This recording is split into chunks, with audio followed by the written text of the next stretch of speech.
Hi friends, ಎಲ್ರಿಗೂ ನಮಸ್ಕಾರ. ಇವತ್ತು ನಾನು ಮಂಡೇ ವ್ಲಾಗನ್ನು ನಿಮ್ಮ ಜೊತೆ ಶೇರ್ ಮಾಡ್ಕೊಳ್ತಿದ್ದೀನಿ.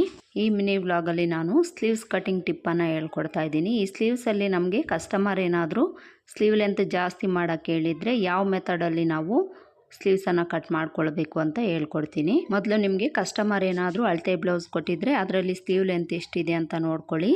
ನೋಡಿಕೊಂಡು ನೀವು ಕಸ್ಟಮರು ಎಷ್ಟು ಲೆಂತ್ ಜಾಸ್ತಿ ಇಡೋಕ್ಕೆ ಹೇಳಿರ್ತಾರೋ ಅಷ್ಟು ಅದಕ್ಕೆ ಆ್ಯಡ್ ಮಾಡಿಕೊಂಡು ಮಾರ್ಜಿನ್ಗೋಸ್ಕರ 1 ಇಂಚ್ ಎಕ್ಸ್ಟ್ರಾ ಆ್ಯಡ್ ಮಾಡಿಕೊಂಡು ಮಾರ್ಕ್ ಮಾಡ್ಕೊಳ್ಬೇಕು. ಹಾಗೆಯೇ ಬ್ಲೌಸಲ್ಲಿ ಸ್ಲೀವ್ಸ್ ಫಿಟ್ಟಿಂಗ್ ಪರ್ಫೆಕ್ಟಾಗಿ ಬರಬೇಕಾದ್ರೆ ಸ್ಲೀವ್ಸ್ ಡೌನಿಂಗು ಸಹ ನಮಗೆ ತುಂಬಾ ಇಂಪಾರ್ಟೆಂಟು ಫ್ರೆಂಡ್ಸ್.